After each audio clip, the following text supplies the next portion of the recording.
नमस्कार, मैं हूं पवन त्यागी। देश का पूरा विपक्ष अब की बार भ्रष्टाचार के मुद्दे पर जो मोदी सरकार का प्रहार है उससे बचने के लिए एकजुट हुआ है।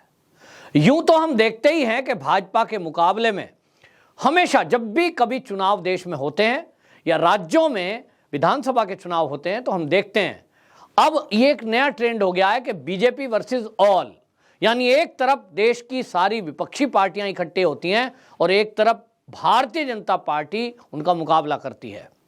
ये जो ऑल पार्टी हैं इनका एजेंडा क्या है? अगर इनसे पूछें आपका एजेंडा क्या है विरोध का, कोई एजेंडा नहीं है। ईडी सीबीआई का दुरुपयोग हो रहा है। बस एक सूत्री कार्यक्रम, देश की संवैधानिक संस्थाओं पर सवाल उठाओ। अब इसी कड़ी में जम्मू कश्मीर की राजनीति करने वाली महबूबा मुफ्ती भी कूदी हैं और पहले से उम्मीद थी, लेकिन महबूबा मुफ्ती ने जिस तरह से कांग्रेस का पक्ष लेते हुए देश के विपक्ष को कांग्रेस के झंडे तले आने को कहा है, इससे आश्चर्य है। उन्होंने कहा कि इस समय लोकतंत्र के खंभों को हिलाया जा रहा है, कमजोर किया जा रहा है, यानी एक टूल किट तैयार है, एक स्क्रिप्ट तैयार है जो सारे विपक्ष के नेता बोल रहे हैं। लोकतंत्र की हत्या, लोकतंत्र को कमजोर, लोकतंत्र पर प्रहार, ये कुछ ऐसे शब्द हैं अब इनको सुनने की आदत पड़ गई कि विपक्ष को तो और इसके अलावा बोलना आता नहीं। असली बात यह है कि मोदी पर अभी तक लगभग 8 साल के कार्यकाल में इस देश के विपक्ष के पास कोई मुद्दा नहीं है कि वो ये कह सकें मोदी सरकार ने फला जगह भ्रष्टाचार किया, मोदी सरकार ने जो रोडवेज बनाए, जो रेलवेज बनाए, उसमें कहीं भ्रष्टाचार हुआ है। वो ये नहीं कह सकते कि कहीं रक्षा सौदे में घोटाला हुआ है। वो ये भी नहीं कह सकते कि देश के किसी भाग में केंद्र की सरकार ने किसी के साथ पक्षपात किया है। भले ही वो अभी तक ये कहते रहे कि भारतीय जनता पार्टी तो मुस्लिम विरोधी है, भारतीय जनता पार्टी तो दलित विरोधी है, भारतीय जनता पार्टी तो पक्षपात करती है, ये आरोप लगाते रहे। लेकिन इन विपक्षी पार्टियों के पास ऐसा कोई प्रूफ नहीं है कि ये सिद्ध कर पाएं कि भाजपा मुस्लिम विरोधी है, भाजपा दलित विरोधी है, क्योंकि भारतीय जनता पार्टी की या यूं कहें मोदी जी की जो केंद्र की योजनाएं पूरे देश में समान रूप से सबके ऊपर लागू हो रही हैं। लेकिन कश्मीर की राजनीति करने वाली, जम्मू कश्मीर की मुख्यमंत्री रह चुकी महबूबा मुफ्ती कहती हैं कि मोदी सरकार के समय में विपक्ष को डराया धमकाया जा रहा है और कह रहे हैं कि ये जो सरकार है बीजेपी सरकार लोकतंत्र की बुनियाद को खोखला कर रही है। अब महबूबा मुफ्ती जी से कोई पूछे कि भाई मोदी सरकार के पहले वो जो भारत था और जो आज का भारत है, आपको इसमें कोई बदलाव दिखाई नहीं दे रहा? आपको लोकतंत्र की बुनियाद खोखली होती ये अभी दिख रही है। ये लोकतंत्र की बुनियाद खोखली होती कैसे है, पहले ये समझाओ। ये देश के विपक्ष ने कुछ शब्द रट रखे हैं और मेरा पक्की गारंटी के साथ दावा है कि यदि आप इन विपक्षी नेताओं से पूछें कि भाई हमें जरा 2-3 बात गिनवा दो कि लोकतंत्र की बुनियाद कैसे खोखली हो गई, लोकतंत्र की हत्या कैसे हो गई। जब ये कोई शब्द बोलता है कि लोकतंत्र की हत्या, इसका मतलब तो अब उस देश में लोकतंत्र बचा ही नहीं। भाई जिसकी हत्या हो गई वो तो मर गया तो फिर लोकतंत्र है नहीं। और अगर लोकतंत्र नहीं है तो जो चुनी हुई सरकार सत्ता में बैठी है उसका तो कोई मतलब ही नहीं है, क्योंकि लोकतंत्र का मतलब है लोक के द्वारा, जनता के द्वारा चुने हुए प्रतिनिधि देश में शासन करें, व्यवस्थाओं को चलाएं। अब इन्होंने शब्द गढ़ लिया है, मतलब खुद को पता नहीं है। लोकतंत्र के 4 स्तंभ हैं जिसमें न्यायपालिका, कार्यपालिका और पत्रकारिता और हमारा संविधान, ये जो कहा जाता है। भाई आप कह रहे हो लोकतंत्र की हत्या हो गई, यानी अब देश के अंदर कोई पत्रकार ऐसा नहीं है जो अपनी मर्जी से न्यूज दिखा सकता हो। आप कैसे कह सकते हैं? महबूबा मुफ्ती जी, क्या आपकी खबर, आपने तो जम्मू कश्मीर में कुछ बात बोली, क्या दिल्ली तक वो नहीं पहुंची? चैनल में, अखबारों में नहीं छपी? मोदी जी ने अखबार और चैनलों पे बैन लगा रखा है कि देश का विपक्षी पार्टी का कोई लीडर कुछ बोले, खबरदार अगर उसे चैनल पे दिखाया, खबरदार उसे अखबार में दिखाया। अगर आप कहते हो लोकतंत्र की जड़ें खोखली की जा रही हैं तो लोकतंत्र पर प्रहार, लोकतंत्र की जड़ों को खोखला करने का मतलब है कि विपक्षी पार्टियां कुछ भी अपनी बात जनता तक पहुंचाना चाहती हैं तो देश का मीडिया उसको नहीं दिखाता है, उनको बैन कर दिया जा रहा है, या पत्रकारों को जेल में डाल दिया जा रहा है, या अखबारों को बंद कर दिया जा रहा है। तो महबूबा मुफ्ती जी, आप मुझे बताइए, क्या एक भी अखबार या पत्रकार मोदी जी ने इसलिए जेल में डाल दिया कि उन्होंने आपकी कोई खबर प्रसारित की, कांग्रेस के युवराज की कोई खबर को दबाया? एक भी बात बताइए। ये जितने देश के विपक्षी नेता हैं, झूठ पर झूठ, झूठ पर झूठ, झूठ पर झूठ, क्योंकि इनके पास सच बोलने के लिए है ही नहीं। सच तो यह है कि आज मोदी सरकार जिस तरह से देश के लिए काम कर रही है, उसका डंका भारत के साथ साथ पूरी दुनिया में बज रहा है। दुनिया को दिख रहा है भारत जिस गति से विकास कर रहा है, वो दुनिया को दिख रहा है। आज वंदे भारत ट्रेन, वो बुलेट ट्रेन ही तो है, देश की सबसे ज्यादा स्पीड पर चलने वाली ट्रेन। कोई कल्पना कर सकता था कि 3-3, 5-5 घंटे ट्रेनें लेट होती थी? और मैंने तो अपने जीवन में ट्रैवलिंग खूब की है, कई बार 12-12 घंटे ट्रेन लेट। आज आपको जो दूरी है किलोमीटर की, वो ऐसी ट्रेन आ गई है कि आप आराम से लेट जाइए, गिलास तक छलकता नहीं है, और 160 किलोमीटर प्रति घंटा की स्पीड से ट्रेन पटरियों पर दौड़ती है। ऐसी पटरियां, ऐसा सिस्टम हमारे देश ने डेवलप किया है। विपक्ष को नहीं दिख रहा। हमारे देश में एयरपोर्ट्स बन रहे हैं, विपक्ष को नहीं दिख रहे। हमारे देश के अंदर एक्सप्रेस वेज, हाईवेज इतने बने हैं, और वो विश्व स्तरीय क्वालिटी के बने हैं। 120 किलोमीटर प्रति घंटा की स्पीड से आप अपनी गाड़ी दौड़ाते जाइए और दौड़ाते जाइए, बिना किसी रेड लाइट, बिना किसी ब्रेक के आप चलते जाइए। ये कभी सोचा था? हमने तो देखा नहीं था। लेकिन विपक्ष को नहीं दिख रहा है। देश दौड़ रहा है, लेकिन ये विपक्ष को नहीं दिख रहा है।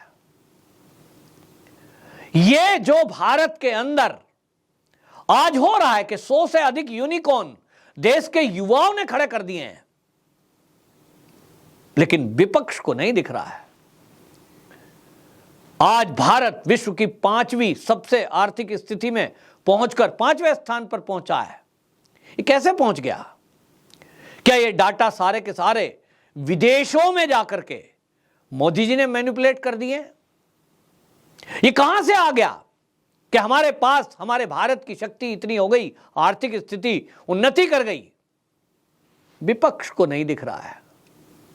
5वें स्थान पर पहुंच गए। अगर लोकतंत्र ना होता यहां, तो फिर मोदी कैसे होते प्रधानमंत्री? जहां लोकतंत्र नहीं होता वहां तो प्रधानमंत्री नहीं होता, राष्ट्रपति होता है, बाकी सेना होती है, सेना कंट्रोल करती है, जैसे कि चीन। लोकतंत्र नहीं है। तो जब मोदी सरकार कोई काम करती है, इन नेताओं के ऊपर कार्रवाई करती है, भ्रष्टाचार पर प्रहार हो रहा है, तो इनको लग रहा है ये लोकतंत्र की दुहाई दे दे के जनता को अपने फेवर में कर लेंगी। अभी महबूबा मुफ्ती हो या फारूक अब्दुल्ला हो या समाजवादी पार्टी के नेता हो, इनकी भाषा में एक चेंज आया है। पहले बोला करते थे भारतीय जनता पार्टी मुस्लिम विरोधी है, लेकिन इन्होंने खूब चिल्लाया। कई राज्यों में भारतीय जनता पार्टी की सरकार आ गई, केंद्र में मोदी जी 2 बार प्रधानमंत्री बन गए, तीसरी बार और बड़ी संख्या में और अधिक सांसदों के साथ बनने जा रही है। और तो ये जो एजेंडा चला रहे थे भाजपा मुस्लिम विरोधी, भाजपा मुस्लिम विरोधी, ये तो चला ही नहीं। मुसलमान बड़ी संख्या में निकलकर सामने आ रहे हैं, मीडिया में आकर बयान दे रहे हैं, हम तो मोदी जी से खुश हैं, मोदी जी ही थे जिन्होंने हमारे लिए काम किया, बाकियों ने तो वोट बैंक की तरह ओनली हमें इस्तेमाल किया। तो इनको लग गया कि मुसलमानों को अब बहकाना संभव नहीं है। मैं मुस्लिम लीडर, तुम मुसलमान, मैं जो कह रहा हूं वो समझ जाओ और इसी को सत्य मानो। आज देश का मुसलमान पढ़ा लिखा जो है, वो इन राजनीतिक नेताओं के धर्म के आधार पर दिए गए बयानों या ये सोचते हो कि मुस्लिम होने के कारण तुम्हारी बात पर विश्वास किया जाएगा, और देश के मुसलमानों ने अब इनको दरकिनार कर दिया है। और इसीलिए अब इन्होंने भाषा को बदल दिया। महबूबा मुफ्ती कहती हैं पहले तो बीजेपी मुस्लिम विरोधी थी, लेकिन अब दलित विरोधी है। क्या बात है, मुद्दा ही बदल दिया। अब दलितों को टारगेट करो। इनको लगता है कि देश में जो दलित वर्ग है उनमें पढ़े लिखे कम हैं, उनको आप इस तरह की भाषा बोलकर भारतीय जनता पार्टी के विरुद्ध खड़ा कर दोगे। कौवा कान ले गया तो जो समझदार व्यक्ति है वो तो अपना पहले कान चेक करेगा। कान तो है, ले तो नहीं गया। हां, जो मूर्ख होंगे वो जरूर कहेंगे हां भाई ले गया होगा, कौवे के पीछे दौड़ पड़ेंगे। लेकिन आज सोशल मीडिया का जमाना है महबूबा जी। आज कौवा कान ले गया जब आप कहेंगे तो लोग, हर एक के हाथ में स्मार्ट मोबाइल फोन है, उसको देखेंगे क्या बोल रहा है आज तक, क्या बोल रहा है जी न्यूज, क्या बोल रहा है द न्यूज। चैनल है भाई, फोन पे आते हैं, सब एक्टिव है, सब समझदार है। गांव का एक साधारण सा व्यक्ति जो कम पढ़ा लिखा भी है वो भी आज लाइव समाचार देख लेता है गांव में बैठा हुआ। पहले तो बिजलियां गांव में आती नहीं थी, दूरदर्शन चैनल होता था, दूरदर्शन वही गाता था जो सरकार चाहती थी, और इसलिए जनता को सच पता ही नहीं लगता था। आज की डेट में तो यूट्यूब चैनल भरमार है, लोगों को गांव बैठे जानकारी मिल जाती है। तो जाति के नाम पर, धर्म के नाम पर जो ये नेता जनता को बरगलाना चाहते हैं, अब जनता इनके बहकावे में नहीं आएगी। महबूबा मुफ्ती कहती हैं कि साहब लोकतंत्र के अलावा ये जो है बचाने के लिए केवल कांग्रेस है, सब एक साथ आ जाओ, कांग्रेस के झंडे तले आ जाओ। तो कांग्रेस के लिए बैटिंग कर रही हैं। कांग्रेस के साथ मिलकर आपने कश्मीर का क्या हाल किया। आज भी हिंदू वापस नहीं जा पा रहे हैं। 30 साल पुरानी घटना जो कश्मीरी हिंदुओं के साथ घटी, आज भी हालात ऐसे नहीं हुए हैं कि वो हिंदू अपने घरों को वापस जा पाएं। तो महबूबा मुफ्ती जी कांग्रेस के साथ मिलकर वही हालात फिर से पैदा करना चाहती हैं, क्योंकि आप तो कह चुकी, फारूक अब्दुल्ला बोल चुके, हमारी सरकार अगर केंद्र में आई तो हम तो धारा 370 वापस लगा देंगे। तो ये पूरा देश देख रहा है। और आप जिन मुसलमानों को या दलितों को भड़काकर वोट लेने का सपना देख रही हैं और आप झूठे आरोप लगा रही हैं, हम जैसे जब तक लोग देश में हैं लोगों को आपको बरगलाने नहीं देंगे। महबूबा मुफ्ती बोल रही हैं कि हमारे संसाधन लूट लिए। वो कहती हैं पहले हमारी नौकरियां छीनी। कश्मीर की जनता को भ्रमान्वित की बात कर रही हैं वो। पहले हमारी नौकरियां छीनी, फिर हमारी जमीनी छीनी, आज बीजेपी हमारा घर छीनने को तैयार है। तो महबूबा मुफ्ती जी, मैं जरा बता देता हूं लोगों को, बात तो आप ठीक कह रही हैं कि भारतीय जनता पार्टी की सरकार 2014 में जब से केंद्र में आई, कश्मीर में बहुत सारे लोगों की पहले नौकरियां छूटी, छीनी कहिए, आपने कहा छीनी, बिल्कुल छीनी मोदी जी ने। फिर मोदी जी ने बहुत सारे लोगों की जमीनें छीनी और अब बहुत सारे लोगों के घर छीन लिए। महबूबा मुफ्ती जी की ये बयान अक्षर से बिल्कुल सत्य है, मैं इससे सहमत हूं। लेकिन महबूबा मुफ्ती जी, जनता को जरा पूरा सच बताइए। पूरा सच मैं बताऊंगा क्योंकि आप कभी नहीं बताएंगे। महबूबा मुफ्ती जी बोलती हैं मोदी जी ने जब से सत्ता में आए हैं लोगों की जमीनें छीन ली। मैं बताता हूं पूरा सच। वो जमीन थोड़ी बहुत नहीं है, 87,000 एकड़ जमीन है, 50,000 करोड़ की है। बिल्कुल सच बोल रही है महबूबा मुफ्ती और फारूक अब्दुल्ला। मोदी ने लोगों की जमीनें छीन ली। 15 लाख कैनाल जमीन बैठती है जी, इसमें से 7 लाख कैनाल जमीन तो कश्मीर में है जो मोदी सरकार ने छीनी है। लेकिन अब है अगली बात, ये तो आधा सच है, अगला सच क्या है, किसकी जमीनें किसकी छीनी? जमीनें उसकी छीनी जो इन्होंने सरकारी जमीन लूटी थी।